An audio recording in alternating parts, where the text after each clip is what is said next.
নমস্কার, আমি সুমন সরকার। আমি একজন বাই প্রফেশন ইঞ্জিনিয়ার এবং তার সাথে সাথে অপশানসেরও ইন্টারেস্ট রাখি।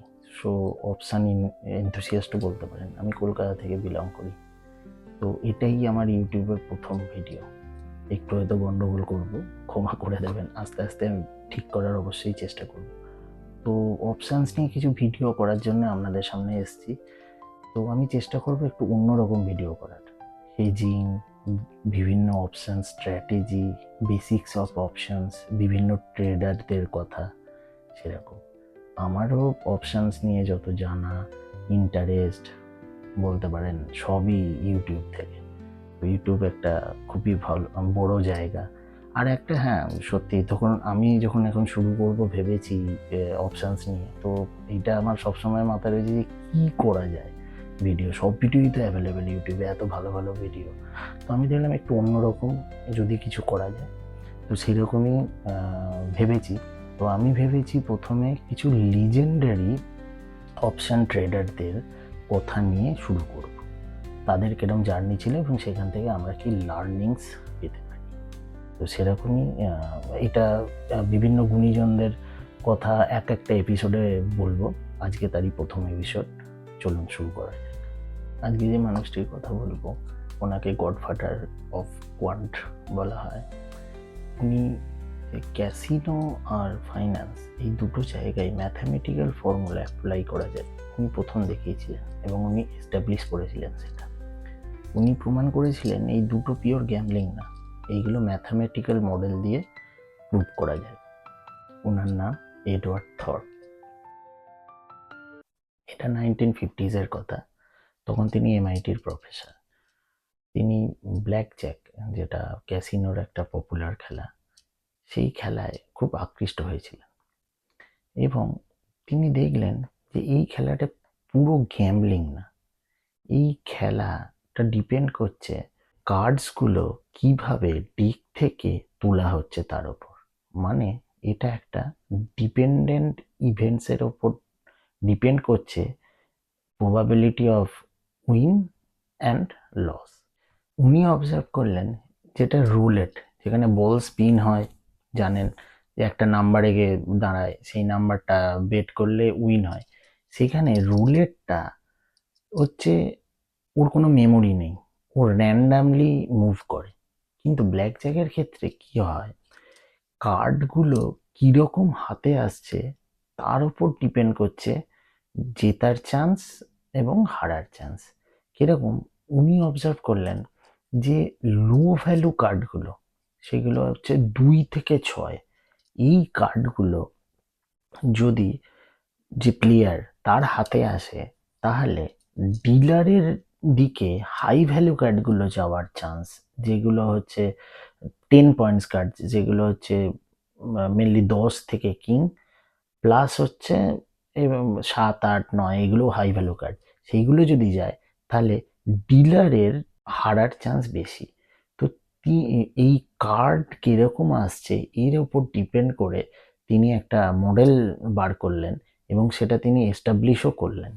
এই ফান্ডার ওপর ভিত্তি করে উনি 10 কাউন্ট সিস্টেমও আবিষ্কার করেছিলেন, যেটা হচ্ছে অ্যাকচুয়ালি 10 ভ্যালু কার্ডগুলো আর অন্য আদার কার্ডগুলো, মানে এমনি 16টা কার্ড আছে একটা ডেকে, আর বাকি 36টা কার্ড, এদের রেশিওটা কোন দিকে মুভ করছে তার উপর ডিপেন্ড করে হারা বা জেতার চান্স বাড়ে বা কমে, এবং তার উপর ডিপেন্ড করে উনি নিজের বেট বাড়াতেন বা কমান। উনি এই সব ক্যাসিনোর কথা, এই ম্যাথামেটিক্যাল ফর্মুলার কথা উনি বিট দ্য ডিলার বইয়ে লিখেও গেছেন।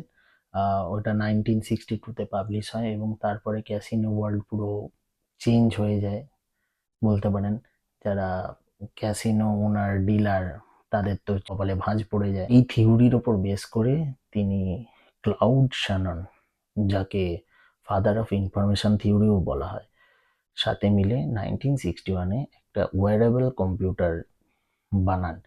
তো এটা একদম ছোট, একটা সিগারেটের প্যাকেটের মতো ডিভাইস, যেটা পায়ের তলায় বা পকেটে রেখে দিয়ে যখন রুলেটের বল ঘোরা শুরু হয়, ওই টাইমটা ওখানে স্টার্ট করে দিতে হতো যা হোক ভাবে, এবং ওটা সাউন্ড বা বিপের মাধ্যমে বুঝাতো যে বলটা কোথায় গিয়ে দাঁড়ায়। তিনি প্রুভও করেছিলেন, ভেগাসে ইউজও করেছেন, এবং উনি ওনার এই ক্যাসিনো জার্নি নাকি $10,000 তিনি দুজন বুক মেকারের কাছ থেকে ধার নিয়ে ভেগাসে গিয়ে পুরো ফরচুনই চেঞ্জ করে দিয়েছিলেন। তো এটা হলো ওনার ক্যাসিনো জগতের ইতিহাস। এবার তিনি দেখলেন এটা ক্যাসিনো, যেটা গ্যাম্বলিং মানা হচ্ছে, সেখানে যদি এমনি হারা জেতার প্রবাবিলিটি ঠিক করা যায় ডিপেন্ডিং অন ম্যাথামেটিক্যাল মডেলস, তাহলে এবার ক্যাপিটাল মার্কেট মানে ফাইন্যান্সেও এটা অ্যাপ্লাই করা যেতে পারে। তখন ফাইন্যান্সটাও মোটামুটি ম্যাক্সিমাম জনই গ্যাম্বলিংই মানত। তো তিনি ওনার ফাইন্যান্সের এই থিওরি ফার্স্ট অ্যাপ্লাই করেন অপশনস ওয়ারেন্ট এবং কনভার্টেবল বন্ডের ওপরে। উনি ফার্স্টে যেটা রিয়েলাইজ করেছিলেন যে স্টক মার্কেট হচ্ছে ঠিক মাল্টি লেয়ার্ড ডেক অফ কার্ডসের মতো। তো যদি আমি সেইটা মেনে নিই, ওখানে যে প্রবাবিলিটিগুলো, যে থিওরিগুলো অ্যাপ্লাই হয়, সেগুলো এখানেও অ্যাপ্লাই হতো। আমরা জানি ব্ল্যাক সোলস মডেলের কথা জানি, যেটা 1973-তে পাবলিশ হয়েছিল, নোবেল জয়ী মডেল, যেটা দিয়ে অপশন প্রাইস আজকের ডেটে ডিটারমাইন হয়। তো উনি তার অনেক আগে, প্রায় 1950s-এর কথা বলছি, ওর সিমিলার একটা ম্যাথামেটিক্যাল মডেল বানিয়ে ফেলেছিলেন, যেটা দিয়ে এই অপশানসের প্রাইস ডিটারমিন করা যায়। যেই বললাম যে পিওর গ্যাম্বলিং নয়, অপশানসের প্রাইস যে বোঝা যায়, সেখান থেকেই বোঝা যাবে ওই অপশানসটা আন্ডার ভ্যালুড না ওভার ভ্যালুড, সে একটা ম্যাথামেটিক্যাল মডেল উনি বানিয়ে ফেলেছিলেন। উনি মেনলি কি স্ট্র্যাটেজি অ্যাপ্লাই করতেন? উনি ডেল্টা হেজিং স্ট্র্যাটেজি অ্যাপ্লাই করতেন অপশানসে। তো ডেল্টা হেজিং কি? ডেল্টা হেজিং হচ্ছে কোনো আন্ডার ভ্যালুড স্টককে বাই করে নেওয়া এবং তার আন্ডারলাইন অপশানসকে সেল করে দেওয়া, যাতে পুরো হেজ রইল, মার্কেট ওপরে যাক বা নিচে যাক তার উপর ওর লস বা প্রফিট ডিপেন্ড করছে না। এবার এইখানে উনি যে আরবিট্রাজ অপরচুনিটি, যে প্রাইসিং মিসম্যাচ এই দুটোর, সেই অপরচুনিটিটা উনি নিতেন। উনি বুঝে গেছিলেন যে স্টক মার্কেট একটা এফিশিয়েন্ট মার্কেট।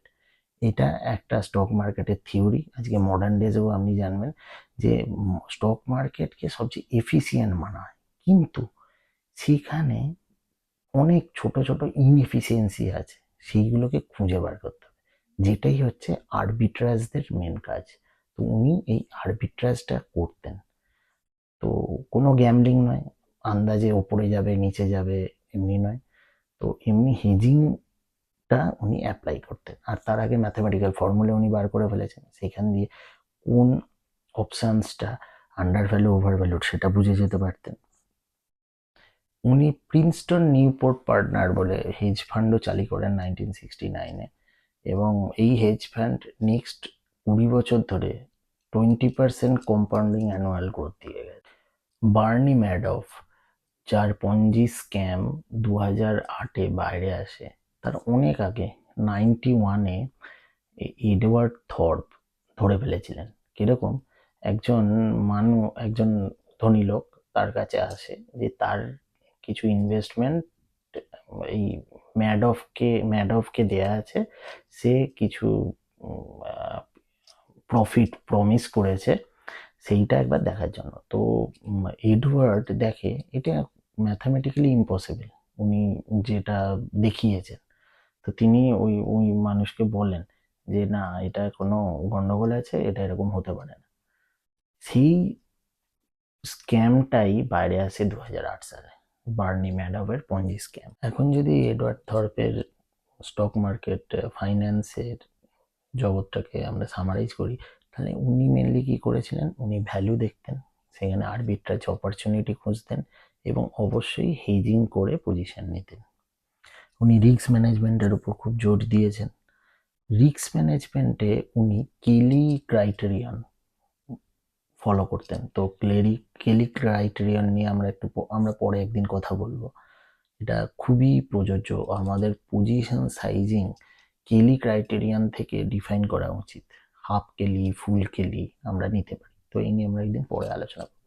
তো তিনি এটা খুব অ্যাপ্লাই করতেন নিজের ফাইন্যান্স জার্নিতে। তিনি এই যে কনভার্জেন্স অফ প্রাইস, যেটা আরবিট্রাজের মেন জিনিস, মিসম্যাচ ইন প্রাইস, সেটাকে ফলো করতেন এবং সেটাকে কাজে লাগাতেন। এডওয়ার্ড থর্পের এই ট্রেনিং জার্নি থেকে আমরা কি শিখতে পারি আজকে 2026? এক হচ্ছে, কোনো ইমোশন নিয়ে ট্রেড করা উচিত না। সবসময় প্রিডিটার্মিন স্ট্র্যাটেজি, আমার যে ম্যাথামেটিক্যাল ক্যালকুলেশন যা বলছে সেটা ফলো করা উচিত। Strict stop loss strategy, entry exit যা ডিফাইন করা আছে সেই অনুযায়ী আমাদের ট্রেড করা উচিত। Next, risk management.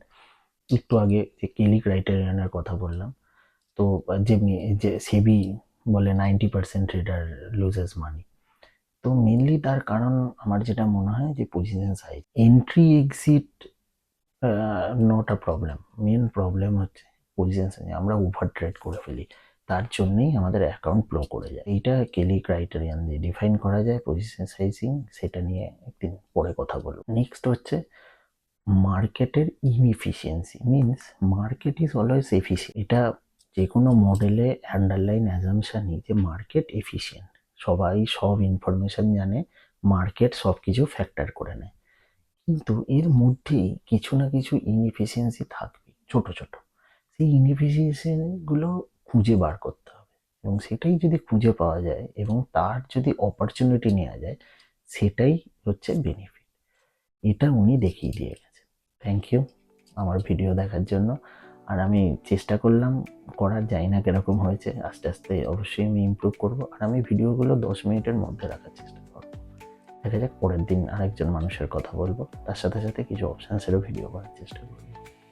Thank you for watching.